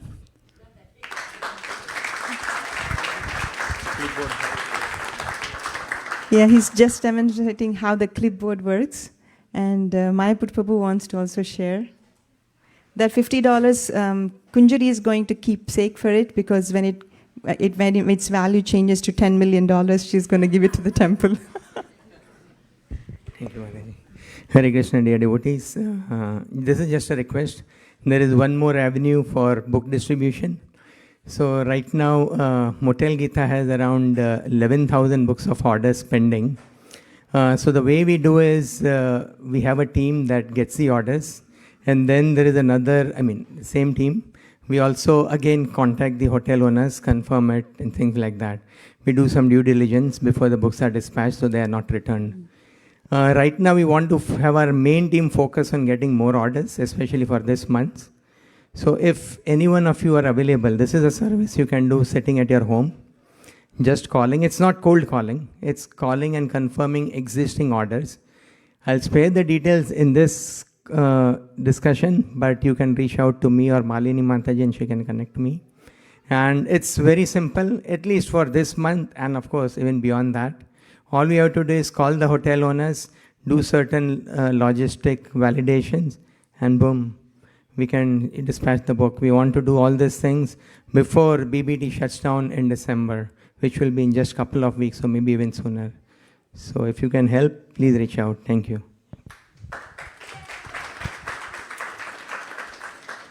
We are telling the different avenues because I know everybody doesn't want to go out on book distribution, but if you're interested in any of these, we have engagement for everyone. The last one I wanted to say a story is that we heard from His Grace Vaisesika Prabhu, who is a big shot, is a little shot who keeps shooting, is a big shot, becomes a big shot. So yesterday we had a calling party. We had a list that was given by Brajras Bhavan Prabhu.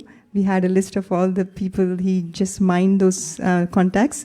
And Shriji Priya Mataji and Prema Kishore Mataji, they religiously show up on the call every Friday evening, 4 to 5 p.m. And they keep calling. They're not caring who is who is a potential, who is not a potential. We thought usually South Indians may be more inclined, and she just called someone from North India, someone He picked up and he said, sorry, I can't talk to you right now. I'll call you in 20 minutes. Usually people say that. We just thought, okay, he's going to say that. After 20 minutes, he religiously called back.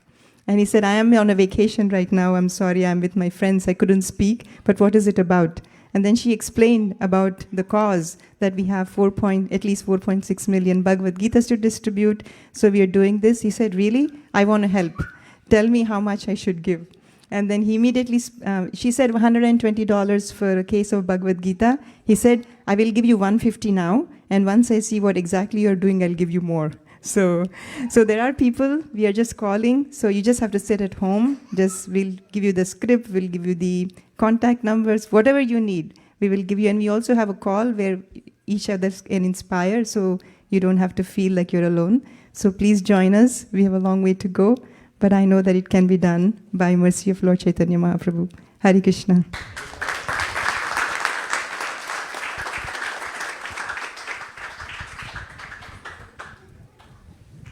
And now we have a first letters and first grain ceremony that will start forthwith. We pray that Bhakti community and Team ISV have all success today, and we look forward to celebrating on January 7th. So we have just a few weeks left for the marathon. Everyone can pick up books and participate between now and then and be counted. Hare Krishna. We'll see you over here in 30 seconds. Hare Bol.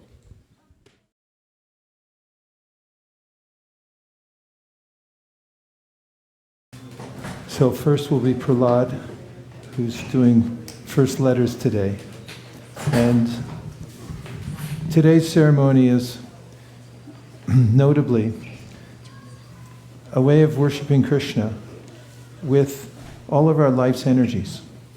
We're given intelligence by Krishna. Sarvasya chaham hridisani vishnu matak smritir jnanam aponam sha. And we're given motor skills. In fact, it's an amazing arrangement Krishna's given us, the human body, to understand Him, to use our senses in His service. And because the way you're raising your children, the two of you, you're bringing them to Krishna consciousness with every step, every breath, every turn they make. And one of the most important aspects, of course, for a human being is hearing, understanding, and writing. And writing is an abstraction of speech. It's also the medium through which we understand Krishna, through the Shastras. So we're going to start by giving Prahlad the first letters. And we have here a very nice, colorful notebook. You like your notebook, Prahlad? This will be your lifelong companion. We have here also a very fine pen. It's a ballpoint. And if you'd like to join me for a moment, I'm going to give you this pen. You'll hold it in your hand, and then I'll hold your hand, and we're going to write your first letters. Does that sound good? Sound like fun? Let's try. You sit here. Right-handed? Left-handed, perfect. You have a seat right here. Sit next to me. Now, hold the pen here with your left hand. Take the pen and hold like this. Like this. Hold on. Like that. Very good. And now, a little kirtan. Ready?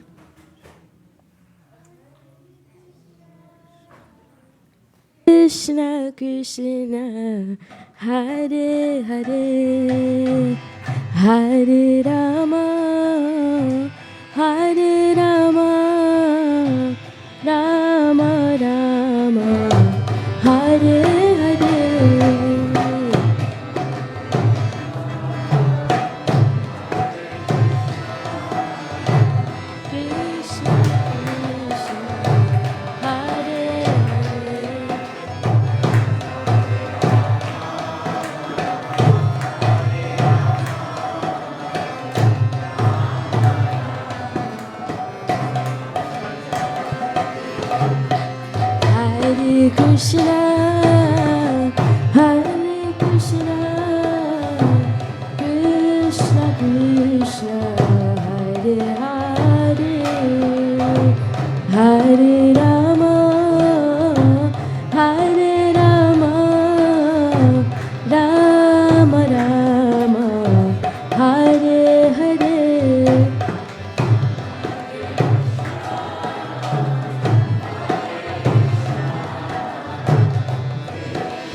You did good.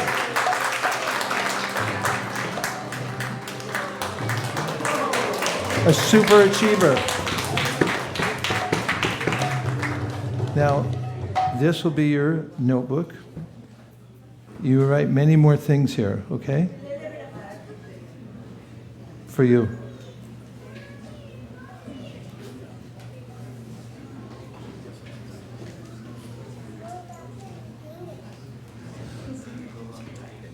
Yes, very good. Hare Krishna. I'm going to go home and write a novella. Hare Krishna. And now we're going to perform first grain ceremonies for Dhruva. And we'll start forthwith, but first we're going to say some mantras for auspicity, and we'll chant the 15th chapter of the Bhagavad Gita together. Savana bhavatu, savana bhunaktu, sahaviryan karavavahai, tejasvinam adityamastuma vidvishabhai. Om Shantis, Shantis, Shantihi. Jai Shri Krishna Chaitanya Prabhu Nityananda, Shri Advaita Gadadhara, Shivasadi Gaura Bhakta Vrinda. Hare Krishna, Krishna Krishna, Hare Hare, Hare Rama, Rama Rama, Hare Hare. Om Swastino Govinda Swastino Chutaranto Swastino Vasudevo Vishnu Dharatu Swastino Narayano Narovai Swastina Padmarabha Purushottam Dharatu Swastino Vishvakshvena Visheshwaraha Swastino Shrishi Kesho Harir Dharatu Swastino Vayanantayo Harihi Swastino Ananjana Suto Hanur Bhagavatu Dharatu Swasti Swasti Sumangalai Kesho Mahan Shri Krishna Sakchit Anandaganaha Sarveshwareshwaro Dharatu. Om Hare Krishna, Krishna Krishna, Hare Hare, Hare Rama, Rama Rama, Hare Hare. Purushottam Yoga. Sri Bhagavanu Vacha Urdhamulam Madashakam Ashvatam Prahuravyayam Chandamsi Yasya Parnani Yastam Veda Savedabhir Adashudvam Prashritastasya Shaka Guna Pravrita Vishaya Prabhala Adashtahulananusanthatani karmanubandhini manushaloke narupamasyeha tatopalabhyate nanto nacharya cha sampratishta ashvatamenam suvarudamulam nasangashastrena vridhena chitva Tatak param tak parimargitavyam yasmin gatana nirvatanti bhuta taneva chadyam purusham prapadye yatha prakriti prashrita purani nirmana moha jita sanga dosha adyatma nitya vinivritta kama Dvande vimukta sukha samjay gacchantya paramadhyanta natat vasayate suryo na shashanko na pavakaha yagatva nirvartante tadama paramam mama Mamayvansho jiva loke jiva bhuta sanatanaha manakshastamindriyani prakriti ikarshate shariram yadavatnoti yachchakyukramatishvaraha grihitvaitani samyati vayurgandhani vashayat Shotram chakshus sparshanam cha rasanam granadeva cha adhishtaya manaschayam vishayanupasevate ukramantam stitam vapi gunjanam vagunanvitam vimudhanam pashyanti jnana chakshusha Yatanto yoginaschainam pashyantyatman yavastitam Yatanto pyakritatmano nainam pashyanta chetasaha Yada ditya gatam tejo jagad basaya kekilam Yaschandramasi yaschagno tat tejo vitimamakam Gam avishya chibhutani dharayanyaham pushami chausadi sarva somo bhutva rasatmakaha aham vaishvaro bhutva praninam deham ashritaha pranapana samayukta pachamyanam chaturvidam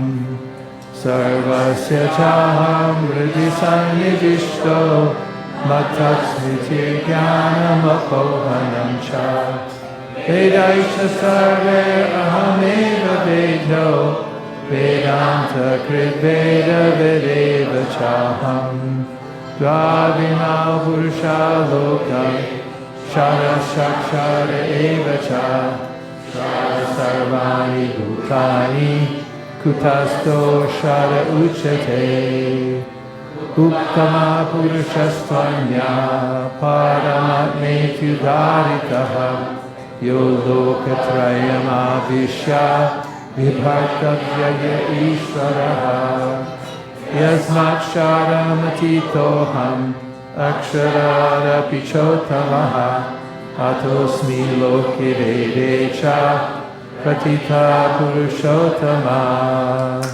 Yo Mamevam Sambudho Janati Purushottamam Sasarva Vidvajati Mam Sarva Bhavena Bharata Iti Guyattamam Shastram Idam Uttam Vayanaga Etad Bhutva Buddhiman Syat Krita Kritascha Bharata Om Tat Sariti Srimad Bhagavad Gita Supanishatsu Brahma Vidyayam Yoga Shastre Shri Krishna Arjuna Sambhade Purushottam Yogo Nama Panchadashodhyayaha Hari Om.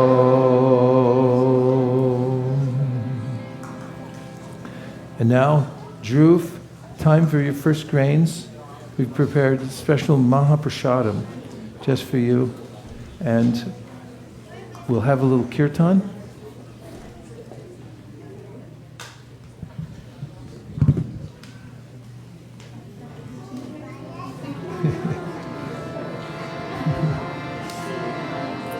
Hare Krishna, Krishna Krishna, Hare Hare, Hare Rama, Rama Rama, Hare Hare.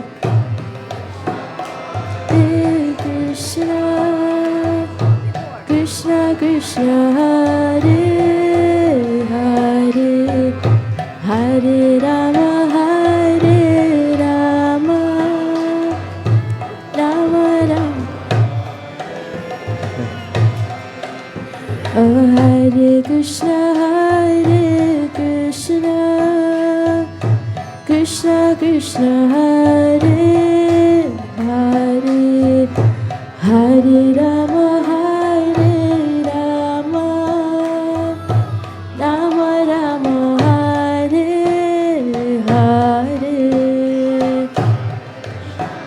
Hare Krishna, Krishna Krishna, Hare Hare, Hare Rama, Hare Rama, Rama Rama, Hare Hare. Oh, Hare Krishna, Krishna Krishna, Hare Hare, Hare Rama, Hare Rama, Rama Rama, Hare Hare. Hare Krishna, Krishna Krishna, Hare Hare, Hare Rama, Hare Rama, Rama Rama, Hare Hare. Oh, Hare Krishna, Doing good, Dhruv. Krishna Krishna, Hare Hare, oh, Hare Rama, Hare Rama, Rama Rama, Hare Hare. Hare Krishna, Krishna Krishna, Hare Hare, Hare Rama, Hare Rama, Rama Rama, Hare Hare. Hare Krishna, Krishna Krishna, Hare Hare, Hare Rama, Hare Rama, Rama Rama, Hare Hare. Well done, Dhruv.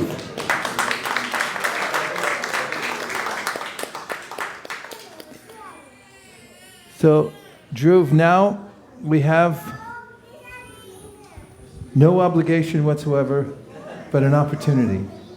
And that is that here before you, we have the Srimad Bhāgavatam, we have a huge stack of cash, we have envelopes, we have gold coins, pearls,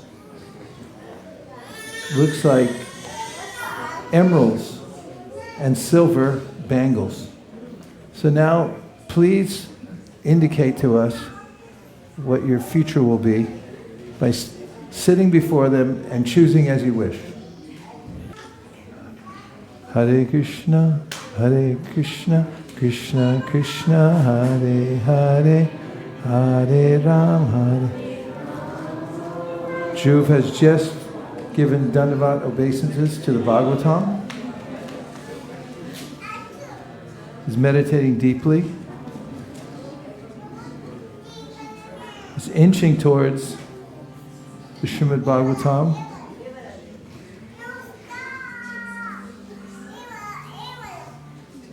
He's also intrigued with the fabric underneath the Bhāgavatam.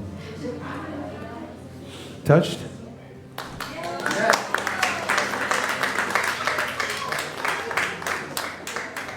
Our prognostication that Dhruv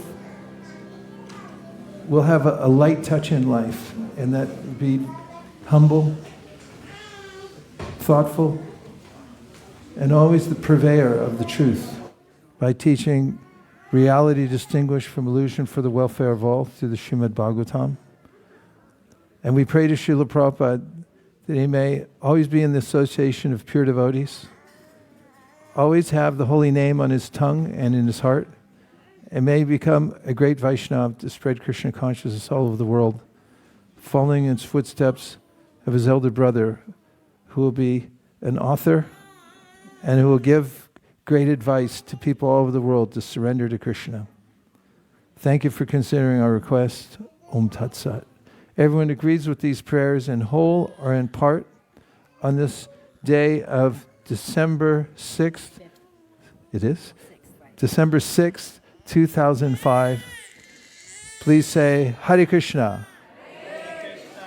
I hereby declare this first letters and first grain ceremony to be complete success by the mercy of Srila Prabhupada, Sri Chaitanya Mahaprabhu, the Panchatattva, Sri Radha Madan Mohan, and Sri Lakshmi Nrsingadev. Thank you, Siddhartha and Vishaka and Krishna Leela, for all you're doing for the community, and best of all, raising Krishna conscious children.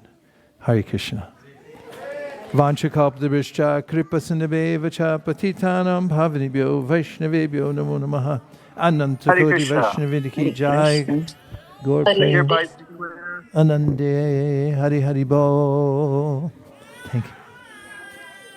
Shari Avidjaja Jodendriya Taheka Jibe Pele Vishaya Shagare Tarmadye Divayati Loba Moisu Durmati Take de takati tashanshare Krishna Bodha Doya Moy Gori Bare Jiva Jai Shaprashadana Dilo Bahai Shayanamrita Pao Radha Krishna Gunagao Preme Rako Shri Chaitanya Nitai Preme Rako Shri Chaitanya Nitai Mahaprasade Govinde Nama Pramani Vaishnave Sapa Punya Vatam Rajan Isha Sonagata Prasade Sarva Sukhanam Manirasya Upajayate Prasanache Kasoyashu Pudpaya Vasishta Dayupa Bhutta Sakana Vasalam Paracharchitaha Utishta Bojano Dasa Savamayam Jayimahi Suksham Prayushitam Babi Nityam Badurapeshita Prapti Matrena Bhuktanyam Dantrakala Vicharanana Deshaniyamastatra Kalaniyamastatra Praptamanam Dhritam Shishya Bhoktaram Har Abrave Bhagavat Shri Mahaprasadiki Gaur Premanande Nitai Gaura Hari Bol Hari Bol Hari Bol Nitai Gaura Hari Bol.